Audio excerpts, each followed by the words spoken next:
ರಾಜಕೀಯ ಕಾರಣಗಳಿಂದಲೇ ಯಾರಿಗೊಬ್ಬರಿಗೆ ಈ ಸರ್ಕಾರ ಕೊಡ್ತು ಅಂತ ಇಟ್ಕೊಳ್ಳಿ, ಕೆಲವರಿಗೆ ಸಿಗುತ್ತೆ, ನಂತರ ಅದು ಅದು ಕೆಲವರಿಗೆ ಸಿಗುತ್ತೆ, ಹಲವರಿಗೆ ಸಿಗೋದಿಲ್ಲ.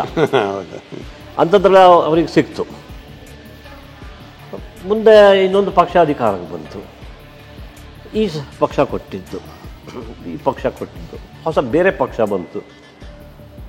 ಇವರು ಆ ಸರ್ಕಾರ ಇದ್ದಾಗ ಇಲ್ಲಿ ಕೊಟ್ಟಿದ್ದನ್ನು ಇದು ನನಗೆ ಬೇಡ ಅಂತ ಅದು ಕೊಟ್ಟಿದ್ದು ಇವರಪ್ಪ, ನೀನು ಇನ್ನೂ ಅದು ವಾಪಸ್ ಕೊಟ್ಟರೆ ಅದು ಯಾರಿಗೆ ನಷ್ಟ? ಯಾಕೆ ಹಿಂಗೆ, ಯಾಕೆ ಹೀಗೆ ಮಾಡಬೇಕು? ಯಾಕಂದರೆ ಇಲ್ಲೂ ಕೂಡ ಚಿತ್ರರಂಗದಲ್ಲೂ ಕೂಡ ಅದು ಈಗ ಅನೇಕರು ನಾನು ಕೇಳ್ತಿದ್ದೀನಿ, ಎಷ್ಟು ವರ್ಷದಲ್ಲಿ ನಾನು ಕಿವಿಗೆ ಬಿದ್ದಿದ್ದು ಓದಿದ್ದೀನಿ ಅಲ್ಲ, ಎಲ್ಲರೂ ರಾಜಕೀಯ ಪಾರ್ಟಿಗಳನ್ನು ಬೈತಾರೆ. ಇದು ಈ ಪಕ್ಷದವರು ಬೆಳೆಸಲಿಲ್ಲ, ಆ ಪಕ್ಷದ ಇಲ್ಲ. ಅವರು ಯಾವ ಎಂ ಪಿನೂ ಈ ಪ್ರಶಸ್ತಿಗಳನ್ನು ಕೊಡುವ ಏನು ಕಮಿಟಿಗಳು ಅದು ಇದು ಮಾಡ್ತಾರೆ, ಅದರಲ್ಲಿ ಅವರು ಇರಲ್ಲ. ಅದು ಯಾವ ಎಂ ಪಿ ಇರೋದಿಲ್ಲ, MLA ಇರೋದಿಲ್ಲ, MLC ಇರೋದಿಲ್ಲ, ರಾಜ್ಯಸಭಾದವನು ಇರೋದಿಲ್ಲ. ಅವರನ್ನು ಬಳಸ್ಕೊಂಡು ಕೆಲವರು ಕಮಿಟಿ, ಆಯ್ಕೆ ಸಮಿತಿ ಇತ್ಯಾದಿ ಮಾಡಿಕೊಂಡು ಅವರೇ ಬುದ್ಧಿಜೀವಿಗಳು, ಅವರೇ ನಾವೆಲ್ಲರೂ ಎಲ್ಲ ಗುಣ ಸಂಪನ್ನರು, ನಮಗೂ ಎಲ್ಲ ಹೋಗಿ ನಮಗೇ ಎಲ್ಲವೂ ಗೊತ್ತಿದೆ ಅಂತ ಅವರು ಬೇಕಾದ ದಿಕ್ಕಿನಲ್ಲಿ ಅದನ್ನು ಇದು ನೋಡಿ. ಸೊ ರಾಜಕೀಯ ಪಕ್ಷಗಳನ್ನು ಬೈಬೇಡಿ. ಈ ಹಿನ್ನೆಲೆ ಈ ಬುದ್ಧಿಜೀವಿಗಳು ಅಂತ ಹೇಳ್ಕೊಳ್ಳುವವರು, ಈ ರೀತಿ ಯಾರ ಮನಸ್ಥಿತಿ ಇದೆಯೋ ಅಂಥವರು ಇದು ಹಿಂಗೆ ಹೋಗಬೇಕು, ಹಾಗಲ್ಲ, ಅದರಲ್ಲಿ ಯಾರು ರಾಜಕಾರಣಿಗಳ ಹೊಣೆ ಅಲ್ಲ. ಈ ಹಿನ್ನೆಲೆಯಲ್ಲಿ ನಿಮಗೂ ಸಾಕಷ್ಟು ಪ್ರಶಸ್ತಿಗಳು ಮಿಸ್ ಆಗಿವೆ. ಅದು ಐ ಡೋಂಟ್ ಕೇರ್ ರಿಯಲಿ. ನಿಮಗೆ ಮೊದಲೇ ಹೇಳಿದೆ, ನಾನು ಸಿನಿಮಾ ಬಂದಾಗ ನಾಟಕ ರಂಗದಲ್ಲಿ ಮಾಡುವ ಸಂದರ್ಭದಲ್ಲಿ ನಿಮ್ಗೆ ಹೇಳ್ತೀನಿ, ಕೆಳ ಮಧ್ಯಮ ವರ್ಗದಿಂದ ಬಂದವರು ಕೆಲವು ವರ್ಷಗಳ ನಂತರ 1 ವರ್ಷ 2 ವರ್ಷಗಳ ನಂತರ ನಾನು ಕಳಿಸಿದಂಥ ನನ್ನ ತಮ್ಮನನ್ನು ಶಂಕರ್ ಕಳಿಸಿದ್ರು. ನಾವು ಇಬ್ಬರು ನಮ್ಮ ಅಪ್ಪ ಮಠದಲ್ಲಿ ಎಷ್ಟು ಸಂಬಳ ಸಿಗ್ತದೆ ನನಗೆ, ಅದರಲ್ಲೂ ಬಲು ಪಾಲು ನಮಗೆ ಕೊಡೋರು. ಅದು ಇದಕ್ಕೆ ನಮ್ಮ ಊಟಕ್ಕೆ ಫೀಗೆ ಅದು ಇಂಗ್ಲೀಷ್ ಮಾಧ್ಯಮದಲ್ಲಿ ಹಾಕಿದ್ದಾರೆ. ನನಗಂತೂ ಇಂಗ್ಲೀಷ್ ಮಾಧ್ಯಮ ನಾನು ಸೋತೋಗ್ಬಿಟ್ಟೆ. ಶಂಕರ್ನಿಗೆ ಬಾಲ್ಯದಿಂದಲೇ ಅದು ಸಿಕ್ಕಿದ್ರೆ ಅವನು ಭಾಳ ಸಲೀಸಾಗಿ ಮೇಲೆ ಬಂದುಬಿಟ್ಟ. ನನಗೆ ಎಲ್ಲವೂ ಕನ್ನಡದಲ್ಲಿ ಥಿಂಕಿಂಗು, ಪುಪ್ಪುಸ ಅಂತ ಇಲ್ಲೆಲ್ಲ ಕಲ್ತಿದ್ದು. ಅದು ಈ ಪುಪ್ಸಕ್ಕೆ ಇಂಗ್ಲೀಷಲ್ಲಿ ಏನು ಹೇಳೋದು, ಈ ಗುರುತ್ವಾಕರ್ಷಣೆ, ಅದಕ್ಕೆ ಯಾರು ಇಂಗ್ಲೀಷ್ ಪದ ಏನಪ್ಪ ಯಾರಿಗೂ ಕೇಳುವ ಹೀಗಾಗಿ ಪ್ರತಿಯೊಂದು ಭಯಂಕರ ಅದು ಅಂಥದ್ರಲ್ಲಿ ನಾನಿದ್ದಾಗ ಅದು ನಾಟಕದಲ್ಲಿ ಆರ್ಟ್ಸಿಗೆ ಹೋಗಿ ನೋಡಿದೆ, ಹಿತಾಗ್ತಿಲ್ಲ. ಯಾಕಂದರೆ ಓದಿನಲ್ಲೇ ಏನು ನಾನು 5ನೇ ರ್ಯಾಂಕ್ ಒಳಗೆ ಬರೋವನು ಇಲ್ಲಿ ಉಡುಪಿ ಹೊನ್ನಾವರದಲ್ಲಿ ಶಿರಾಲಿಯಲ್ಲಿ, ಅಲ್ಲಿ ಲಾಸ್ಟು ಸರ್. ಆದರೆ ಶಿರಾಲಿಯ ಒಬ್ಬ ಹುಡುಗ ಅದು ನಂತರದ್ದು, ಇವತ್ತು ಗ್ಲೋಬಲ್ ಲೆವೆಲಲ್ಲಿ ಇಂಗ್ಲಿಷರು ಕೂಡ ಅದು ನಂತರದ್ದು. ನಾನು ವಿಶ್ವದ ಹೊತ್ತಿಂದ ಹೇಳ್ತಾ ಇದ್ದೀನಿ, ವಿಶ್ವದ ಶ್ರೇಷ್ಠ ನಟರಲ್ಲಿ ಏನಿಲ್ಲ ಅನೇಕರು ಇದ್ದಾರೆ. ರೆಕಗ್ನಿಷನ್ ಸಿಗದೇ ಇದ್ದವ್ರು ಎಷ್ಟಿದ್ದಾರೆ ಲೆಕ್ಕ ಹಾಕಿದ್ರು ನಾನೇ ಹೇಳಬಲ್ಲೆ, ನಾನು ಹೇಳೋದು ಸಿಲ್ವ ಸರಿ. ಬಟ್ ನಾನು ಹೇಳ್ತೀನಿ, ಆ ಸಂದರ್ಭದಲ್ಲಿ ನನಗೊಂದು ಕೆಲಸ, ನಾವು ನಾಟಕಕ್ಕೆ ಒಬ್ಬರು ಬಂದರು. ಆವಾಗ ಇನ್ನೂ ಬ್ಯಾಂಕ್ಸ್ ನ್ಯಾಷನಲೈಸ್ ಆಗಿರಲಿಲ್ಲ.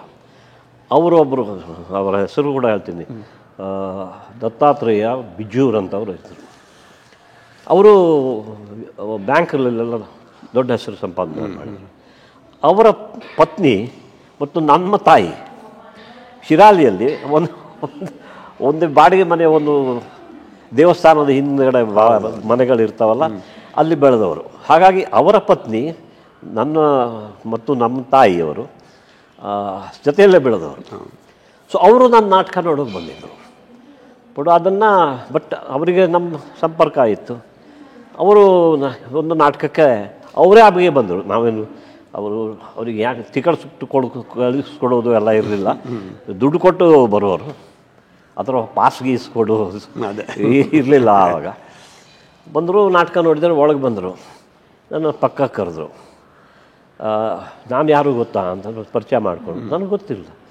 ಅಲ್ಲ, ನಿಮ್ಮ ತಾಯಿಯವರು ಆನಂದಿ ಅಲ್ವಾ, ಅವರು ನನ್ನ ಪತ್ನಿಯ, ನಿಮ್ಮ ತಂದೆಯವರು ನಿನ್ನನ್ನು ಇಲ್ಲಿ ಓದೋಕಂದು ಕಳಿಸಿದ್ದಾರೆ, ನೀನು ನಾಟಕ ಗಿಟಕ ಮಾಡ್ತಿದ್ದೀಯ ಅಂತ. ಮಾಡು, ಬೇಡ ಅನ್ನೋದಿಲ್ಲ, ಆದರೆ ಇನ್ನು ನೀನು ವಿದ್ಯೆಗೆ ಸರಿ ಹೋಗೋದಿಲ್ಲ. ಏನು ಮಾಡ್ತಿದ್ದೀಯ ಅಂತ ಹೇಳ್ತಾರೆ. ಏನೂ ಇಲ್ಲ, ನೀನು ಬರೀ ನಾಟಕ ಅಂತ ಕೂತ್ರೆ ಏನೂ ಆಗೋದಿಲ್ಲ, ನೀನು ನಾಳೆ ಬ್ಯಾಂಕಿಗೆ ಬಾ, ಯಾವ ಕಾಲೇಜ್ ನಿಂದು ಅಂತ ಹೇಳ್ಕೊಂಡು. ಸೊ ಆಫೀಸಿಗೆ ಕರೆಸಿ, ಇದು ನೀನು ಒಂದು ಕೆಲಸ ಮಾಡು, ಏನೇನು ಮಾಡಿದ್ಯಾ ಅಂತ ನಾನು ಹೇಳಿದೆ. ಆರ್ಟ್ಸು ಮಾಡಿದೆ, ಸೈನ್ಸ್ ಮಾಡಿದೆ, ಆಗಲಿಲ್ಲ, ಆಗ್ತಿಲ್ಲ, ಆಸ್ತಿ ಇಲ್ಲ. ಅದಕ್ಕೆ ನಾಟಕದಲ್ಲಿ ಒಂದು ಕೆಲಸ ಮಾಡಾಗಾದ್ರೆ ನೀನು ಮಾರ್ನಿಂಗ್ ಕಾಲೇಜ್ ಕಾಮರ್ಸಿಗೆ ಸೇರ್ಕೊ, ನನ್ನ ಬ್ಯಾಂಕ್ನಲ್ಲಿ ಕೆಲಸ ಮಾಡು, ಆಮೇಲೆ ನೀನು ಸಂಜೆ 5-6 ಗಂಟೆ ಒಳಗೆ ಫ್ರೀ ಆಗ್ತೀರಿ, ಆಮೇಲೆ ನೀನು ನಾಟಕಗಳು ಮಾಡು. ಸೊ ಅಲ್ಲಿ ಹೋದೆ, ಅವ್ರು ಕರೆದ್ರು, ಪರೀಕ್ಷೆ ಮಾಡಿದರು. ಆವಾಗ ಅಷ್ಟರಲ್ಲಿ ನನಗೆ ನಮ್ಮ ಇಂಗ್ಲೀಷನ್ನು ಸ್ವಲ್ಪ ಚೆನ್ನಾಗಿ ಕಲ್ತಿದ್ದೆ. ಶಾಲೆಯಲ್ಲ, ಅಲ್ಲಿ ಕದ್ದು ಸಿನಿಮಾ, ಇಂಗ್ಲೀಷ್ ಸಿನಿಮಾ ನೋಡ್ತಿದ್ದೆ. ಇನ್ನು ಇಂಗ್ಲೀಷ್ ಕಲ್ತಿದ್ದು ನಮ್ಮ ಸ್ವಾಮಿ ಆನಂದಾಶ್ರಮದ ಸ್ವಾಮಿ ರಾಮದಾಸರು ಸುಮಾರು 50 ಪುಸ್ತಕಗಳನ್ನು ಬರೆದಿದ್ದಾರೆ. ಅವುಗಳನ್ನು ನಾನು ಅದು ಅಧ್ಯಾತ್ಮದ್ದು, ಅರ್ಥವೇ ಆಗ್ತಿರ್ಲಿಲ್ಲ. ಆದರೆ ನಾನು ಓದೋದೇ ಇಂಗ್ಲೀಷ್ ಕಲಿಯೋಕ್ಕೆ, ಹೊಸ ಹೊಸ ಪದಗಳನ್ನು ಎಲ್ಲ ಕರ್ಕೊಂಡು ಬರ್ಕೊಂಡು ಎಲ್ಲ ಮಾಡಿ, ಡಿಕ್ಷನರಿ ಹಿಡ್ಕೊಂಡು ನೋಡಿ, A to Z dictionary. A ಒಂದು 3 ದಿವಸ ಎ ಏನೇನು ಬರ್ತದೆ, ಬಿ ಏನೇನು ಹೀಗೆಲ್ಲ ಇಂಗ್ಲೀಷ್ ಗ್ರಹ ಮಾಡಿ ಎಲ್ಲ ಅಲ್ಲಿ ಅವರು ಬ್ಯಾಂಕಿಗೆ ಕರ್ಕೊಂಡು ಹೋದಾಗ ಸಲೀಸಾಗಿ ಬರೆದೆ. ಪರವಾಗಿಲ್ಲ ನೀನು ಅಂತ, ಇಂಗ್ಲೀಷ್ ಬರೋದಿಲ್ಲ ಸರಿಯಾಗಿ ಅಂದೆ. ಅದೆಲ್ಲ ಹೇಳೋಕೆ ಹೋಗಲಿಲ್ಲ ನಾನು ಅಂತ ನಕ್ಕೆ. ಸರಿ, ನಿನಗೆ ನಿನ್ನ ಕಾಲೇಜ್ ವೆಕೇಷನ್ ಜಾಬ್ ಅಂತ ಈಗ ನೀನು ತಗೋ. ಈಗ ವೆಕೇಷನ್ ಜಾಬ್ ಕೋಟಾನಲ್ಲಿ ನಮ್ಮದೊಂದು ಇಂತಿಷ್ಟು ಜನಕ್ಕೆ ನಾವು ತೊಗೋತೀವಿ, ಹಾಗೆ ಸ್ಪೋರ್ಟ್ಸ್ಮನ್ಗಳನ್ನು ತೊಗೋತೀವಿ. ನೀನು ಈ ಕೋಟಾನಲ್ಲಿ ನೀನು ಸೇರ್ಕೊ, ಹೋಗಿ ಕೂತ್ಕೋ. ಅಯ್ಯೋ, ನಾನು ರೆಡಿ ಇಲ್ಲ ಸರ್, ನಾನು ಇನ್ನೊಂದು ದಿವಸ ಈ ತಿಂಗಳು ಹೋಗಲಿ, ಮುಂದಿನ ಯಾವತ್ತೂ ನಾಳೆ ಅನ್ನಬಾರ್ದು. ನಾಳೆ ಅನ್ನವನ ಮನೆ ಹಾಳು, ಕೇಳಿಲ್ವಾ ನೀನು? ಹಂಗೆಲ್ಲ ಹೇಳಿ, ಆದರೂ ನಾನು ಹೇಳಿದೆ, ನಾನು ಇದೇನು ಸ್ವಲ್ಪ ಆದರೂ ಹೇಳಿ ರೆಸ್ಟ್ ಮಾಡ್ಕೊಂಡು ಬರ್ತೀನಿ. ನಮ್ಮ ಹತ್ರ ಇರೋದೇ 4-5 ಶರ್ಟ್ಗಳು, ಅದನ್ನೇ ವಾಶ್ ಮಾಡಿ ತಿರುಗಿ ಅದೇ ಹಾಕ್ಕೊಂಡು ತಿರುಗೋದು ನಾವು. ಅಂಥದ್ರಲ್ಲಿ ಒಟ್ಟಿನಲ್ಲಿ ಅಲ್ಲಿ ತಸ್ಕ ಮೇಲೆ 600 ರೂಪಾಯಿ ತಿಂಗಳಿಗೆ, ಅಂದರೆ ದಿವಸಕ್ಕೆ 20 ರೂಪಾಯಿ. ಬಟ್ ಅದು ನಮಗೆ ಆವಾಗ 600 ರೂಪಾಯಿ ಭಯಂಕರ ದೊಡ್ಡ ನನಗೆ. ಅದರಲ್ಲಿ ಸಾಕ್ತಾ ಬಂತು. ಅಲ್ಲಿಂದ ಸಿನಿಮಾ ಬಂದಾಗ, ಎಷ್ಟು ಕೊಡ್ತಾಯಿದ್ರು ಅಂತ, ಎಷ್ಟು ನಿಮ್ಮ ಆಫರು ಅಂತ. ಅಷ್ಟು ನಾಟಕ ರಂಗದಲ್ಲಿ 5 ವರ್ಷ ಕಳೆದಿದ್ದೆ. ಬಾಂಬೆ ನೋಡಿದ್ದೀನಿ ನಾನು, ಸ್ವಲ್ಪ ಪ್ರಪಂಚ ನೋಡಿದ್ದೆ, ವ್ಯವಹಾರ ಸ್ವಲ್ಪ ಒಂದು 5% ಗೊತ್ತಾಗಿತ್ತು. ಏನೋ ದೊಡ್ಡ ನಟನ ಥರ ಎಷ್ಟು ಕೊಡ್ತೀರಿ ನೀವು? ಸೊ ಮೊದಲೇ 2 ಪಿಕ್ಚರ್ ಏನೂ ಕೇಳೋಕ್ಕಾಗಲಿಲ್ಲ. 3ನೇ ಪಿಕ್ಚರಿಂದ ಶುರು ಮಾಡಿಕೊಂಡೆ. ಇದು ಎಷ್ಟು ಕೊಡ್ತೀರಿ? ಇಷ್ಟು ಕೊಡ್ತೀವಿ ಸ್ವಾಮಿ. ಸೊ ನಾನು ಲೆಕ್ಕ ಆಗೋದು. ನನಗೆ ಮಗ್ಗಿ ಕೂಡ ಕನ್ನಡದಲ್ಲೇ 600 ಗುಣಿಲೆ 12 12 72 ಯಾರು 7,200 ಒಂದು ವರ್ಷಕ್ಕೆ. ಇವರು 15,000 ಕೊಡ್ತಾರೆ, ಮಾಡ್ತೀನಿ. ಅದು ನೆಕ್ಸ್ಟ್ ಪಿಕ್ಚರ್ ಬಂದಾಗ ಇನ್ನೂ ಏರಿಸೋದು ಜಾಸ್ತಿ ಆಯಿತು. ಅಷ್ಟನ್ನು ಹಾಗೆ ಸರ್, ಹಾಗೆ ಬಂದವನು. 20 ರೂಪಾಯಿ ದಿನಕ್ಕೆ ಸಂಬಳ, ಅಲ್ಲಿಂದ ಹಂಗೇನೆ ಬಂದು ಲಕ್ಷಗಟ್ಟಲೆ ಹೋದಾಗ ಇನ್ಕಮ್ ಟ್ಯಾಕ್ಸ್ ನೋಟಿಸ್ ಬರುತ್ತೆ.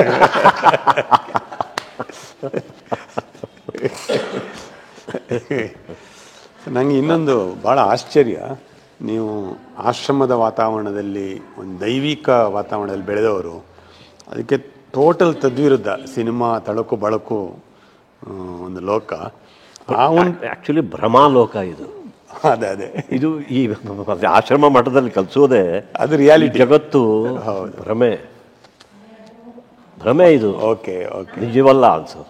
ಸೊ ನನಗೆ ಆ್ಯಕ್ಚುಲಿ ಸಿನಿಮಾ ನಾಟಕ ಎಲ್ಲ ಮಾಡೋದು ಶುರು ಮಾಡಿದ್ಮೇಲೆ ಕೆಲಸದಿಂದಲೂ ಕೂಡ ಸ್ವಲ್ಪ ದೂರ ಆಗೋಕ್ಕೆ ಶುರು ಮಾಡಿದೆ. ಅವರು ಕರೆದ್ರು, ಹೇಳಿದರು, ನೋಡು 1,00,000 ಜನರಲ್ಲಿ ಒಬ್ಬ ಈ ರಂಗದಲ್ಲಿ ಬರ್ಬೋದು, ವಿಫಲವಾದವರೇ ಹೆಚ್ಚು.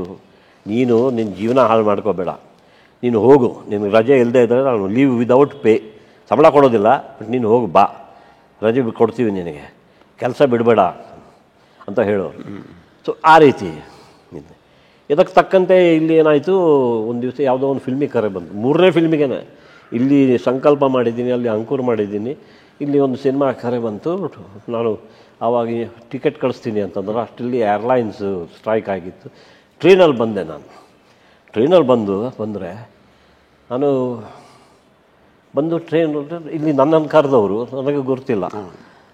ಅವರು ಸಾಮಾನ್ಯವಾಗಿ ಆದ ಟ್ರೈನಿಗೆ ಬಂದರೆ ಗುರುತಿಲ್ಲದೆ ಇದ್ದವ್ರಿಗೆ ನಾನು ಆ ಬಾಗಿಲೆಲ್ಲ ಕಿಟಕಿಯಿಂದ ನೋಡಬೇಕು ಯಾರಿದ್ದಾರೆ ಅವರು ವೇವ್ ಮಾಡ್ಬೋದು ನನಗೆ. ನಾನು ಈಗ ಆಮೇಲೆ ಇಲ್ಲಿಂದ ಅವರು ನಾನು ಇಲ್ವೇ ನಾನು ಬರಲೇ ಇಲ್ಲ ಅಂದ್ಕೊಂಡು ಹೋದರು. ನನಗೇನಾಗಿದೆ ಗೊತ್ತಿಲ್ಲ, ಒಂದು ಮಲ್ಕೊಂಬಿಟ್ಟಿದ್ದೀನಿ ಟ್ರೈನಲ್ಲಿ, ಇಳಿದೇ ಇಲ್ಲ.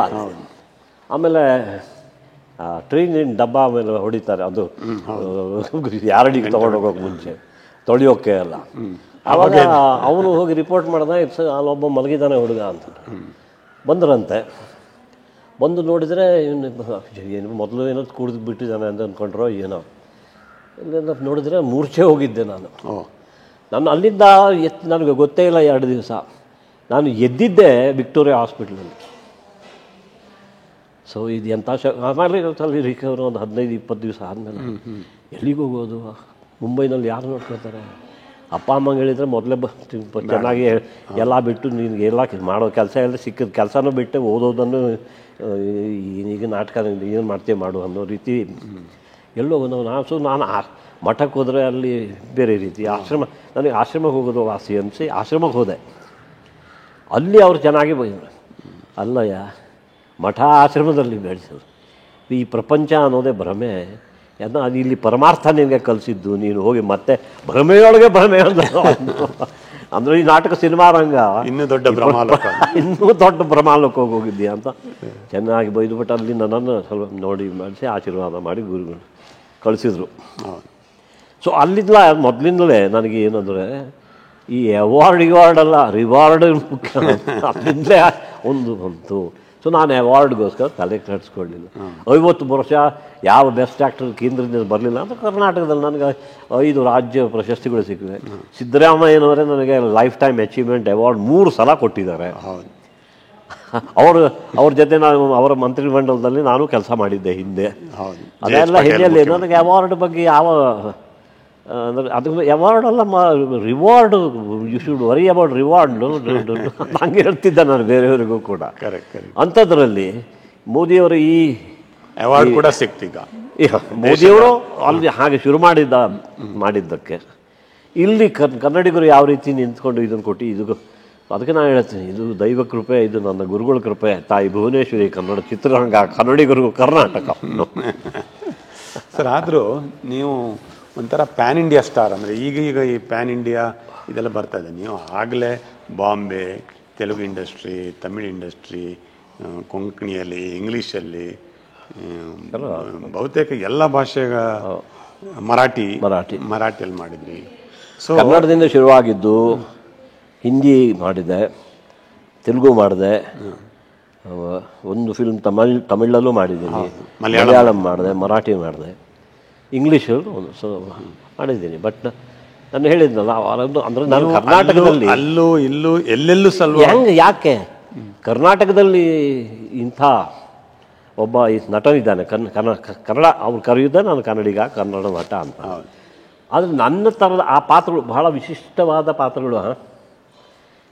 ಇದನ್ನು ಆತ ಮಾಡಬಲ್ಲ, ಅವರು ಒಪ್ಪಿದರೆ ಅವನ್ನ ಮಾಡಬಲ್ಲ. ಹಾಗೆ ಕರ್ನಾಟಕದ ರೆಪ್ರೆಸೆಂಟೇಟಿವ್ ಆಗಿ ಅಫಿಷಿಯಲಿ ನನ್ನನ್ನು ಕರ್ಕೊಂಡು ಹೋಗಿದ್ದಾರೆ ಅವರು. ನಾನು ಯಾವುದಕ್ಕೂ ಅರ್ಜಿ ಹಾಕಿಲ್ಲ, ಅವರೇ ಬಂದು ಕನ್ನಡ ಅಂತ. ನಾನು ಅಲ್ಲಿ ಹೋದಾಗಲೂ ಮೊದಲು ಕನ್ನಡದಲ್ಲಿ ಹೇಳ್ರಿ ಅಂತ ಹೇಳಿ ಕನ್ನಡದಲ್ಲಿ ಆಯಾ ಭಾಷೆ ಇದನ್ನು ಬರ್ಕೊಂಡು ಆದಷ್ಟು ಆ ಭಾಷೆಯನ್ನು ಕಲಿಯೋ ಪ್ರಯತ್ನ ಮಾಡಿದವನು.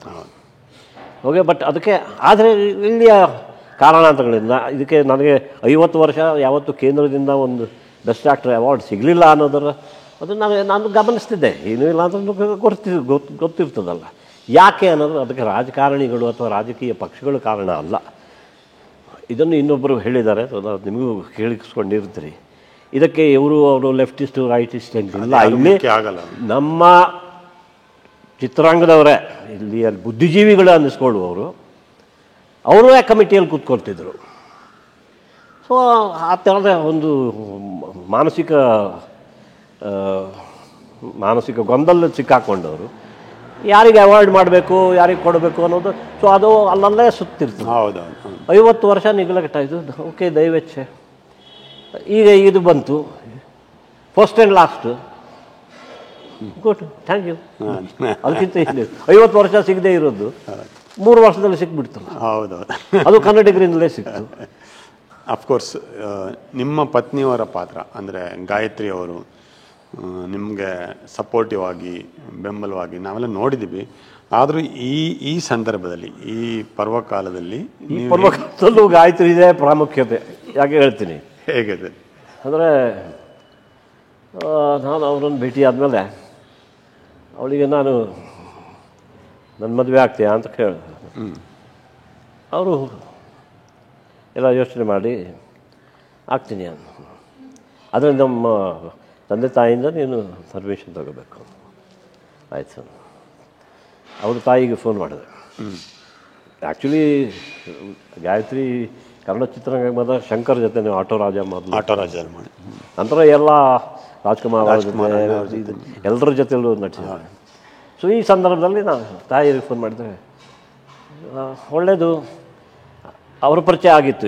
ಅವರು ಬಂದಾಗ ಅವ್ರ ತಾಯಿ ಗಾಯತ್ರಿ ಜೊತೆ ಅವ್ರ ತಾಯಿ ಬಂದಾಗ ಶಂಕರ್ ಮೂಲಕ ಅವರೆಲ್ಲ ಪರಿಚಯ ಆಗಿತ್ತು. ಸಂತೋಷವೇ. ಆದರೆ ಒಂದು ನನಗೆ ಹೇಳಲಿಲ್ಲ ಅಂತ ನನಗೆ ಆಮೇಲೆ ಅನ್ನಿಸ್ಬಾರ್ದು, ಅದಕ್ಕೆ ನಾನು ಹೇಳ್ತಾ ಇದ್ದೀನಿ. ಅನಂತ ನೀನು ನಮ್ಮ ಗಾಯತ್ರಿಗಿಂತ 14 ವರ್ಷ ದೊಡ್ಡವನು. ನನಗೆ ಅಷ್ಟು ವಯಸ್ಸಾಗಿದೆ ಗೊತ್ತೇ ಆಗಲಿಲ್ಲ, ಏನು ಹೇಳಬೇಕು ತೋಚಲಿಲ್ಲ. ಸೊ ಅದು ನಾನು ಅದರ ಕುರಿತು ಯೋಚನೆ ಮಾಡಿಲ್ಲ. ನಿಮ್ಮ ಮಗಳಿಗೆ ಎಷ್ಟು ವಯಸ್ಸು ಅಂತ. 24. ನನಗೆ 38 ಆಗ ಅಲ್ಲ, 14 ವರ್ಷ. ನಾನು ನಿಜ ಹೇಳ್ತೀನಿ, ನಾನು ಅವಳಿಗೆ ಬಿಡ್ತೀನಿ, ನಿಮಗೆ ಬಿಡ್ತೀನಿ. ನಾನು ಇದು ನನ್ನ ಗಮನದಲ್ಲೇ ಬರಲಿಲ್ಲ. ಇವಳು ಒಪ್ಕೊಂಡು ಬಿಟ್ಟಿದ್ದಾಳೆ. ಆಮೇಲೆ ಅವರು ಒಪ್ಕೊಂಡು ಬಂದರು. ಆಮೇಲೆ ಮದುವೆ ಆಯಿತು, ಎಲ್ಲ ಆಯಿತು. ಇವಳು ಆಯಿತು, ಎಲ್ಲ ಆಗಿದೆ. ಅದು ಒಂದು ಕಂಡೀಷನ್. ನಾನು ಮದುವೆ ಆದಮೇಲೆ ನಾನು ಚಿತ್ರರಂಗದಲ್ಲಿ ನಟಿಸೋದಿಲ್ಲ. ನೀನು ಯಾವತ್ತೂ ನೀನು ಒಂದು ಪಾರ್ಟ್ ಮಾಡು ಅಂತ ನನಗೆ ಹೇಳಬಾರ್ದು. ಈಗ ಇದೇನು ಏನು ಅಂತಾರೆ, ಐಸಿಂಗ್ ಆನ್ ದ ಕೇಕ್ ಅಂತ ಇಂಗ್ಲೀಷಲ್ಲಿ ಅಂತಾರೆ. ಹಾಗೆ ನನಗೂ ಅದೇ ಬೇಕಿತ್ತು. ವಾತಾವರಣ ಹೆಂಗಿದ್ರೆ ಇಲ್ಲ, ಗಂಡಸರು ಹೆಂಗಸರು ಒಂದೇ ಸರಿಸಮಾನರು. ಸೊ ಎಷ್ಟೋ ಕೇಸಲ್ಲಿ ನಿಜ ಅದು ಕೂಡ. ಈಗ ಮಹಿಳೆಯರೇ ಮಹನೀಯರಿಗಿಂತ ಹೆಚ್ಚು ಸಂಬಳ ಪಡೆಯೋರು ಇರ್ತಾರೆ. ಅಂಥದ್ರಲ್ಲಿ ಇವಳೇ ಹಿಂಗೆ ಹೇಳುವಾಗ ಅಂತ ನನಗೆ ಬೇರೆ ನನ್ನ ತಮ್ಮನೇ ಹೇಳಿ, ನೀನು ಮದುವೆ ಆದ ಅಂತ ಹೇಳಿ ಅವಳನ್ನು ನೀನು ಹಳೆಯ ಪದ್ಧತಿಯವನು, ಏನಾದ್ರು ಅವಳನ್ನೆಲ್ಲ ಕೆಲಸದಿಂದ ನಿಲ್ಲಿಸ್ಬೇಡ. ನೀನು ಮೊದಲು ನನ್ನ ತಮ್ಮನಿಗೆ ಹೇಳು, ಅಥವಾ ನಾನು ಹೇಳ್ತೀನಿ, ನೀನೇ ಹೇಳು ಅವನಿಗೆ. ನಾನು ಅವನಿಗೆ ಹೇಳಿದೆ ಹಿಂಗೆ ಅಂತ ಹೇಳವಳು. ನನಗೆ ಗೊತ್ತಿಲ್ಲಪ್ಪ, ನೀವು ನಿರ್ಧಾರ ಮಾಡಿ. ನಾನು ಅವಳಿಗೆ ಅಷ್ಟು ಹೇಳಿದ್ದೀನಿ, ಎಲ್ಲ ಮದುವೆ ಆದ್ಕೊಂಡು ಯಾಕೆ ಕೆಲಸ ನಿಲ್ಲಿಸಬೇಕು, ನೀನು ಹೇಳಿ ಮಾಡಬೇಕು ಅಂತ ನೀನು ಹೇಳು. ಅರೆ ಅವಳು ಕಂಡೀಷನ್ ಹಾಕ್ತಿದ್ದಾರೆ ಅಂತ ಇಲ್ಲ ಅಂತಂದು. ಸರಿ, ಅದೆಲ್ಲ ಆಯಿತು. ಈಗ ಇಷ್ಟು ವರ್ಷ ಕಡೆ 40 ವರ್ಷದಿಂದ ಅವರು ಸಿನಿಮಾನೇ ಮಾಡಿಲ್ಲ. ಎಷ್ಟೋ ನಿರ್ಮಾಪಕರು ಅಂದರೆ ಅವ್ರಿಗೆ ಹಕ್ಕಿದೆ. ನಮ್ಮ ಜೊತೆ ಒಂದು ಫಿಲ್ಮ್ ಮಾಡಮ್ಮ ನೀನು ಚಿತ್ರರಂಗದಲ್ಲಿ ನೀವು ಇವರನ್ನು ಭೇಟಿಯಾಗಿದ್ದೆ ಚಿತ್ರರಂಗದಲ್ಲಿ, ಅವರು ಮುಂದುವರಿಸಿದ, ನೀನು ಬೇಡ ಯಾವತ್ತೂ ಇಲ್ಲ ಅಂದಮೇಲೆ ಮುಗೀತು ಅಂತ. ಸೊ ಈ ಪದ್ಮಾವತಿಗೂ ಸಹ ಫೋನ್ ಬಂದರೆ ಈ ಕಾರಣದಿಂದ ಈ ನಿರಾಕರಣೆಯೂ ಇದೆಯಲ್ಲ. ಸೊ ಫುಲ್ ಬಂತು, can we talk to mister Nag ಅಂತ ಏನೋ ಕೇಳಿದ್ರು. ಸೊ ಎಸ್ ಶ್ಯೂರ್ ಅಂತ ಹೇಳಿ ಅವ್ರು ಕೇಳಿದ್ರು. ಸೊ ನನಗೆ ಫೋನ್ ಕೊಟ್ಟರು. ಸೊ ಅವರು ಹೇಳಿದರು ಹೀಗೆ ಅಂತ. ನನಗೆ ಇದು ಈಗಿನ ಕಾಲದಲ್ಲಿ ಈಗೆಲ್ಲ ಸೈಬರು ಅದು ಇದು ನನಗೆ ಅದೇ ಇದು ಹೌದು ಅಲ್ವೋ, ಯಾರಿದು ಇದನ್ನು ಆಡ್ತಿದ್ದಾರೆ ಅಂತ ಹೇಳಿದೆ. ಯಾರು ಮಾತಾಡೋದು ಅಂತ ಕೇಳಿದೆ. ನನಗೆ 2 ನಿಮಿಷ ಕೊಡಿ ಅಂತ. ಇಲ್ಲ ಪ್ಲೀಸ್ ಮಿಸ್ಟರ್ ನಾಗ್, ಯಾರಿಗೂ ಹೇಳಬೇಡಿ ಇದನ್ನು. ಯಾರಿಗೂ ಹೇಳೋದಿಲ್ಲ ಸ್ವಾಮಿ. ಇಲ್ಲ ದಯವಿಟ್ಟು, ಯಾಕಂದರೆ ಇದು ಭಾಳ ಗುಪ್ತವಾಗಿದ್ದು, ನೀವು ಇಷ್ಟೇ ನೀವು ಸ್ವೀಕರಿಸ್ತೀರೋ ಇಲ್ವೋ ಇಷ್ಟೇ ನಾವು ಬೇಕು. ಅದೇ ಸರ್, ಅದೇ ನಾನು ಹೇಳ್ತೀನಿ. ಇಲ್ಲ ನೀವು ಯಾರಿಗಾದರೂ ಹೇಳಿದರೆ ಅಂತಾರೆ, ನೋಡಿ ಸ್ವಾಮಿ ನೀವು ಫೋನ್ ಮಾಡಿದ್ದೀರಿ, ನನಗೆ ಈಗ ಹೇಳಿದ್ದೀರಿ, ನನ್ನ ಪತ್ನಿಗಾದರೂ ನಾನು ಕೇಳಲೇಬೇಕು. 1 ನಿಮಿಷ ಕೊಡಿ, 3 ನಿಮಿಷ ಕೊಡಿ ಅಂದರೆ 2 ನಿಮಿಷ 1 ನಿಮಿಷ ಕೊಡಿ ಅಂತ ನಾನು ಹೇಳಿದೆ. ನೀವು ನಿಜವಾಗಿದ್ದರೆ ನಾನು ನಿಮಗಾಗಲಿ ಸರ್ಕಾರಕ್ಕಾಗಲಿ ದೇಶಕ್ಕಾಗಲಿ ಯಾವತ್ತು ಅಂದರೆ ನಿಮಗೆ I won't let you down. ನನಗೇನು ಆ ಪಬ್ಲಿಸಿಟಿ ಬೇಕಿಲ್ಲ, ನಿರಾಕರಣೆ ಮಾಡಿದೆ ಅಂತಂದ್ರೆ ಸೊ ದಯವಿಟ್ಟು 2 ನಿಮಿಷ, ಹಾಗಾದರೆ ಒಂದು 5 ನಿಮಿಷದಲ್ಲಿ ಫೋನ್ ಮಾಡ್ತೀನಿ, ನೀವು ಅಷ್ಟರಲ್ಲಿ ಮಾತಾಡ್ಕೊಳ್ಳಿ ಅಂತ. ಸೊ ಇವರಿಗೆ ಹೇಳಿದೆ ಹಿಂಗಂತೆ ಹಿಂಗಂತೆ, ಅಯ್ಯೋ ಹಿಂಗೂ ಅಂತ ಅದು ನಾನು ಹೇಳೋದಿಲ್ಲ. ನನ್ನನ್ನು ಕೇಳೋದೇನಿದೆ, ಹ್ಞೂ ಅನ್ನೋಕೇನು ನಿಮಗೆ ಅಂತ ಹೇಗೆ ಬಾಳ ಹಾಗೆ. 14 ವರ್ಷ ಚಿಕ್ಕವಳು ಏಕವಚನದಲ್ಲಿ, ಸಿಟ್ಟು ಬಂದಾಗ ಏಕವಚನ. ಸೊ ನಾನು ಹೇಳಿದೆ ನನಗೇನು ಗೊತ್ತು, ಹಿಂಗೆಲ್ಲ ಯಾರ್ಯಾರು ಅಲ್ಲೆಲ್ಲ ಸುಳ್ಳೆ ಏನು ಹೇಳ್ತಾರೆ, ಅದು ಬರ್ತದೆ ಇದು ಬರ್ತದೆ ಅಂತ ನಾವು ಪ್ರೆಸ್ ಮಾಡಿಬಿಡಿ, ಬ್ಯಾಂಕ್ನವ್ರು ಹೇಳ್ತಿರ್ತಾರೆ ಅದನ್ನು ಮುಟ್ಟಬೇಡಿ, ಅದಕ್ಕೆ ಏನೋ ಬೆರಳಾಕ್ಬಿಡಿ, ಇರೇಸ್ ಮಾಡಿಬಿಡಿ ಅಲ್ಲಿಂದನೇ ಅಂಥದ್ರಲ್ಲಿ ಇದು ಹೌದು ಅಲ್ವೋ, 50 ವರ್ಷ ಯಾವತ್ತೂ ಆಗದೆ ಇರೋದು ಅಂತ ಹೇಳಿದ್ರೆ ಆಯ್ತು ಹೋಯ್ತು, ಬಂದ ಏನಂತಾರೆ ಅದಕ್ಕೆ, ಅದು ಬಂದಿದ್ದು ಹೋಯ್ತು, ನಿಮ್ಮ ರಿಯಾಕ್ಷನ್ ಬರೋದೇ ಇಲ್ಲ. ಅದಕ್ಕೆ ತಕ್ಕಂತೆ ಅವರು 5 ನಿಮಿಷದಲ್ಲಿ ಫೋನ್ ಮಾಡ್ತಿರೋರು 15 ನಿಮಿಷ ಆಯಿತು ಆಯಿತು ಫೋನೇ ಇಲ್ಲ. ಇವರು ಅದನ್ನ ನಿನ್ನ ವಾಕ್ ಮಾಡ್ತಿದ್ರೆ ನಾನು ಸುಮ್ಮನೆ ಕೂತಿದ್ದೆ. ಅಷ್ಟರಲ್ಲಿ ಫೋನ್ ತೀರ್ಮಾನ ಮಾಡಿದ್ರು ತಗೋತೀನಿ, ಸ್ವೀಕರಿಸ್ತೀನಿ ಅಂತ. ಓಕೆ, ಇದು ಇನ್ನೇನು ಹೇಳಿ ಇದಕ್ಕಿಂತ ಆಚೆ.